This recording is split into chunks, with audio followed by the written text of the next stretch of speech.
guys, I hope you were able to enjoy your day off. I sure did. And today we're going to be looking at lesson 7.3. We'll be working with percents, the percent formula, working with word problems. You'll do 1 through 12, and I will be helping you with numbers 1, 4, 8, and 12 today. And I'm pretty confident you will be able to do those just fine on your own, the others. So I did want to say congratulations to Sarah. She won the raffle. And congratulations to all of you. You all did well. So you should be, I'm sorry, I just got those in the mail yesterday. I know, kind of flaky. But those are in the mail, so you'll be receiving your prizes shortly, okay? Okay, so let's start with prayer. Dear Lord, thank you for this day, and thank you for the day off. I pray that the families in our school had some good time together with family. And I pray that you would just help us, Lord, in our studies. And I pray that you could help the children, the students with their work and to get it all done on time. I pray that you would give them the drive, Lord, and the motivation needed to get all the work done every single day. Even my own children, I know it's a struggle sometimes, but I pray that you would help us all to do our best. We love you in Jesus. Okay, so we are going to be looking at number 1 together. Again, working with word problems, first thing you'll do is assign a variable to the question or your unknown. In this case, number 1, it says a used car dealer estimates that 40% of his customers buy sedans. Here's an important piece right here, 40%. If he sells 26 sedans, about how many total cars would he expect to sell? So if he sells 26, he's wondering how many total would he expect to sell. So let's assign our unknown. Our unknown is our question. How many total cars would he expect to sell? Let's let C equal total cars.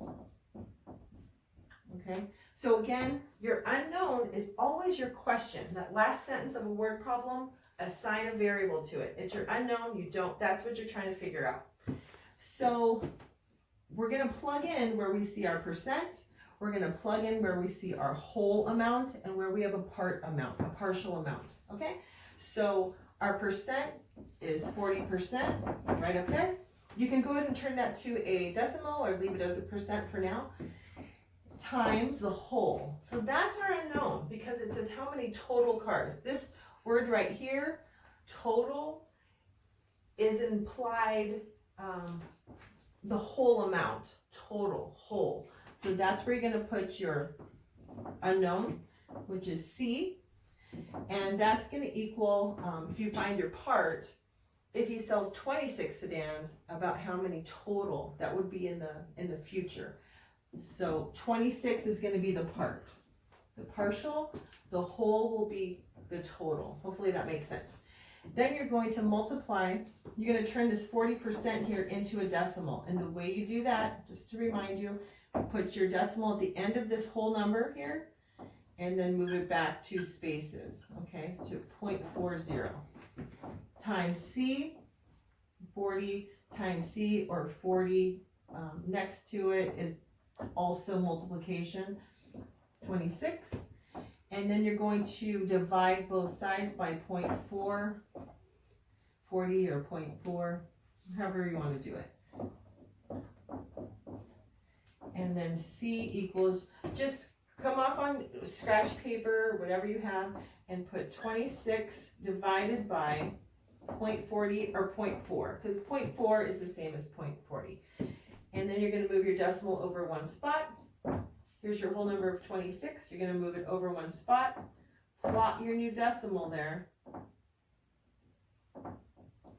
New decimal there. 4 goes into 26 6 times. And 4 goes into 25 times. So he would expect to sell a total of 65 cars, okay? Okay, so I'm gonna go ahead and just walk you through number 2 so you'll be able to solve it. I will be doing 4, 8, and 12, but I want to just make sure you feel confident about this. So number 2 says only 35 people out of 250 to whom the offer was made refused it. What percent refused it? Look at your question. What percent refused it? So you don't know your percent. So assign the variable to the percent. That means that if you assign like say P to your percent, let P equal percent, okay? And then it says 35 people out of 250. There's that word of again, so after of is 250. If you look at the word problem, 35 people out of, so 35 would be your part, because that's just a part of the whole number, out of 250, okay? So 250 is the whole, okay? So I'm gonna expect you to go ahead and finish the rest of the equation, solve for the percent, and when you do get the percent, what percent refused it, make sure, because you're gonna come up with a decimal. You're gonna change that decimal to a percent to answer the problem, okay? Okay, so I just wanna mention a few things about number 3. Similar problem as number 2. So again, write out your percent formula. Percent times whole equals part. Plug in your values, where they go, and you should do that fine. Emulate or copy number 2's methods, and you should be able to do number 3 just fine. Okay, let's look at number 4 now. So we have a company surveyed indicated that 2.5% had an advanced degree. If the company had 110 employees with an advanced degree, how many employees did the company have? So we are gonna again use our percent formula here. We're gonna find the important information. We're gonna look at what question is being asked, what our unknown is. So the question is, how many employees did the company have in total? So I'm gonna let T equal total employees, okay? So that's my unknown, that's what I need to answer. So I need to find what percent, where that percent needs to be plugged into. So we have 2.5%. That's going to be turned into a decimal in a moment. And then we need to figure out, is 110 employees the whole or is it the part? Well, we need to find out the whole, because again, here's that word total. So that's our unknown. Then we're going to put the part. So if the company had 110 employees with this advanced degree, that's the part or the partial or the portion that we know, okay? So then we go ahead and solve this formula, and we're gonna change this 2.5% to a decimal. And remember, we go to the, well, you can look at it, this is the whole number, or you find the decimal and you go 2 spaces back, okay? So plot your new decimal, add your 0, and so our decimal is 0.025. You drop that percent because we change it to a decimal. T equals 110. So now we're going to multiply 0.025 times T. I'm just going to write it out, and then we're going to divide on both sides by 0.025 to get T all by itself. That cancels out. Go ahead and move over here on some scratch paper, 110 divided by 0.025. And once you figure that out, your answer is 44,400 total employees that this company had, okay? Okay, so I just wanted to walk you through 5, 6, and 7, not in its entirety. I do want you to complete the problem, but I want to help assign the parts, whether it be percent, whole, or part. So number 5, let's look at that. A school student body is about 35% Asian. That's kind of a racist word problem, but anyway, let's look beyond that. So anyway, a school student body is about 35% Asian. So we have that percent given, okay? 35% Asian. Don't forget to change that to a decimal once you start working out. And then it says if there are 72 Asian students, basically in total. So total meaning the total amount of students, okay? And then it says how many students are enrolled in, where am I? Okay. Oops, I kind of looked at that different. Okay, so actually, so the question is, let me reread that. Okay, so a school student body is about 35% Asian. If there are 72 Asian students. How many students are enrolled in the school in total? So our unknown is our whole number. So we'll just leave that as total, okay? But we know the part, there are 72 students, I'll just say that. 72 students who are Asian, okay? Hopefully that makes sense. Then you're just gonna solve that through. Remember to change that to a decimal. So let's look at number 6. A soccer player took 15 shots on goal and made 2. What percent of his shots resulted in a goal? Round to the nearest percent. So it looks like for number 6, a soccer player took 15 shots on goal. So 15 shots means that's how many he shot in total. Okay, so let's put that as our whole. We know that what percent of his shots resulted in a goal. So that's our unknown. What percent? We don't know. So we'll leave that as P. And then it says he made 2. So 2 out of 15. So that's going to be part. Okay, so go ahead and solve for that. When you get the answer here, you're going to get a decimal because you're not working with percents here per se or the percent sign. You're working with just numbers. So you're going to get a decimal as your answer. Turn that decimal into a percent by moving the decimal over. Okay. Number 7.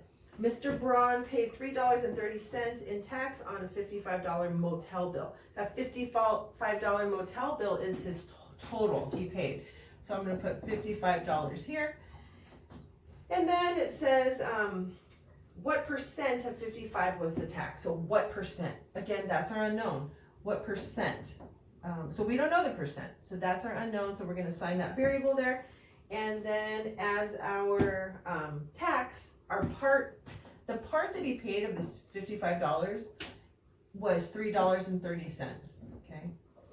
So this, you're going to have to change this up a little bit. So I would put P times just the numbers.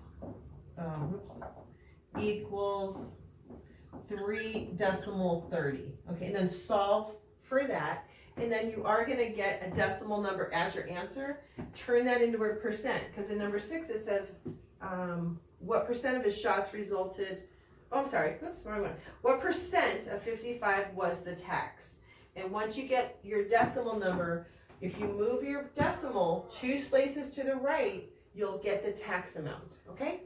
Oh, so if you have any problems with this, call me and I can walk you through it on the phone. Okay. Okay. Let's take a look at number 8. So it says, how many respondents prefer Sparkle toothpaste if 62% of the 300 people surveyed indicated this was their preference? So we have some information we need to key in on. We get a percent, we get the word of 300 of the total. So let's try to plug in our, where they go, okay? So one thing I like you to do is just always kind of underline or circle the unknown. So they're asking how many respondents prefer Sparkle toothpaste. Okay, actually that's not our unknown. Usually the question comes at the end, but they're actually asking the question first. So reread it, find the important information. So the question is, how many respondents prefer Sparkle toothpaste? So that's going to be our variable. So you're going to come over on the side, and I like to just write it out. How many respondents prefer, let R equal respondents. I guess that might be the people that responded to the survey. Let R equal the respondents that prefer Sparkle toothpaste. Okay. Once you assign a variable, it kind of gives you confidence. Like, that's what I want to solve. Okay. So let's go ahead and plug in our values though. So for our percent, they let us know that 62%, so I'm going to write 62% there, times the whole number. Usually comes after of if you can find it there. So of 300, that's our whole. And that's our question. How many respondents preferred? So we don't know that. So we're going to assign R to our variable, or to our unknown. So now we're going to turn our 62% into a decimal, And at the end of this whole number of 62, we'll move over 2 spaces, assign it a or just place the decimal there, times 300 equals R. And now you're just going to multiply these two together. Come over on your scratch piece of paper and multiply those together, and you should get 186. Decimal of 186, or a whole number of 186, and that's how many prefer Sparkle toothpaste. Okay, so for number 9, 10, and 11, I'm going to go ahead and help you set up your formula again. If you have no problem with these, just go ahead and start your assignment, and you don't even have to watch the rest of this. But if you need help setting up your formula, I can help you. How many questions, number 9, how many questions did Don get right on the 60-question Bible test if his score was 85%? So there we have our percent, 85%, plug in 85%. And then it says, how many questions did Don get right on the 60-question Bible test? So that Bible test had 60 questions total. So total, again here, and then this is what we're going to solve for. And the question is, how many questions did Don get right? We'll just put D for Don, and he got those right. Solve for that. Remember to turn this 85% into a decimal, okay? And then solve that equation. Number 10. It was conjectured that at least 20% of families in a particular region owned 2 or more cars. Now, I want you to take a look at that first sentence. It says, it was conjectured that at least 20%, blah, blah, blah. So the word conjecture, when you see a word and you've never heard of it, or maybe you've never said the word conjectured, look it up and figure it out, because that'll help you solve your word problem. So it says, it was conjectured. That simply means inferred, someone's opinion, maybe somebody said it. It doesn't necessarily mean it's true. So that's an opinion. Okay, so let's just keep moving on. So the real question is, a random survey of 500 people, so that's our total, 500 people, okay, found 80 such families. So that's true, okay. Out of 500, we have 80 here, so that's the part, okay. And then I'll get back to that first part of the question. Find out whether the survey supports the conjecture. So basically, this question is asking, is that first sentence where it says it was conjectured that at least 20% of families in a particular region owned 2 or more cars, is that true? So they want you to find out if that's true or not. If you get 20% at the end of this equation after you solve it, then it'll be true. You will put yes or true. If it is not 20%, if you don't get 20% as your answer, the answer is no. It is not true. So go ahead and solve for this. I would assign, it says 2 or more cars, or 2 or, okay. So what I would put is, I put cars. So percentage of cars. So I might put, let's just put a P for percent, because you guys are looking for a percent. So go ahead and figure that out. Again, at the end here, you're going to get a decimal, but you will need to switch or convert that decimal to a percent, okay? If you get confused on this one, because it is a little confusing. It doesn't really have a question. It doesn't ask a question. It's asking about opinions and surveys. Anyway, so let's move on to number 11. But I set you up with your formula here to solve for P. Okay, I know you guys can do that. Number 11. How many pounds of butterfat are in 1 gallon of whole milk that weighs approximately 8.6 pounds? So that's our total weight, 8.6. So 8.6 is our total weight, and contains about 4% butterfat. So we know our 4% goes in our percent slot here. So 4%, okay? And then it's asking how many pounds of butterfat are needed. So I would just assign that either pounds or amount of butterfat. So you can assign a B to it. So go ahead and switch your 4% to a decimal, and you'll be able to solve for B. And that one, they're asking you to solve it as an amount. So it's not going to be a percent. It's going to be a number or a decimal. Okay, so let's look at number 12. It says measurable precipitation occurred 20%, where's my red marker? 20% of the days last year. On how many days did no precipitation fall? So I just said like participation, I meant precipitation. So we have one value, if you notice, and there's one value that is really not represented here, and you need to be able to see that this actually represents a value. So who can let me know? I feel like I'm in class right now. So in 1 year, how many days in 1 year? There are 365 days in 1 year. Okay, so that's another value. By just reading the word problem, you need to extrapolate out of that word problem, okay? So let's go ahead and look at our percent formula, and let's plug in our values. So we have percent times whole equals part. Our percent we know is 20%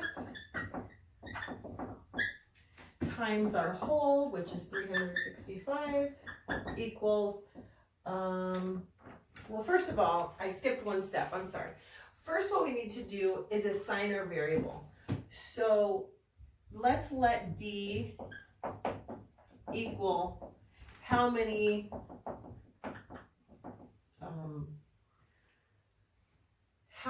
days of precipitation, okay?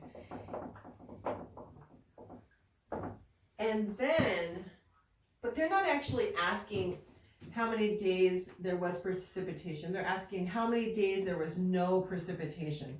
And the way to solve that is you need to take your answer to how many days it did rain and subtract 365, your total, from the days that it did rain. Does that make sense? So how we can represent that is let 365 minus D equals how many days with no rain or no precipitation. Okay, because that's what they're actually asking. But before we can find that out, we need to find out how many days it did rain. So let's go ahead and find that out first. So we have 20% times 365 equals our unknown, which is our days that it did rain. And so we'll change this to a variable times 365 equals D. And then you can go ahead and over on your scratch paper here and figure out what 0.20 times 365 is. And you're going to find out that D equals 73, a whole number of 73. Now we know how many days it did rain, okay? But they want how many days it did not rain. So we're going to plug in our value for D right here in our formula. So we'll have 365 minus 73, and that gives you 292 days that it did not rain. So our answer for number 12 is 292. Hey guys, so I have a little surprise trivia game I want to play with you. For those of you who stayed to the end of this video, I want to offer you a little trivia pursuit. And here's how we're going to do this. So the first person to send me an email with the answer to the question wins a $5 gift card. Okay, I'll send it in the mail.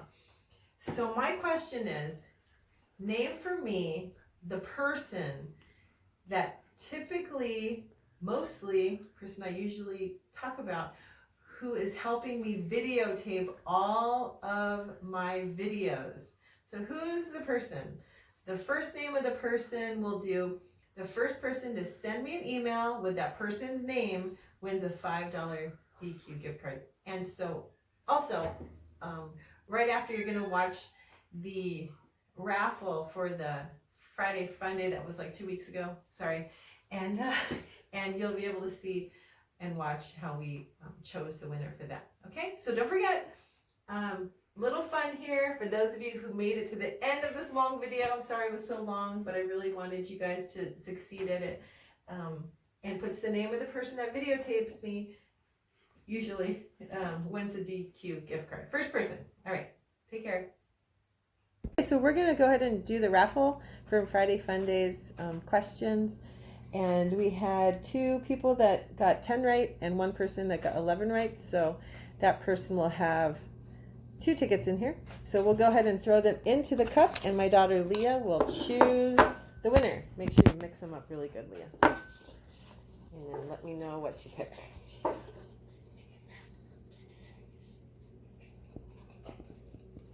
Sarah. Oh, let me see it. Awesome. Okay, so she picked Sarah. And so Sarah, you're the winner, and congratulations to all of you. And we'll be having another Friday Fun Day soon. Okay, congratulations, Sarah.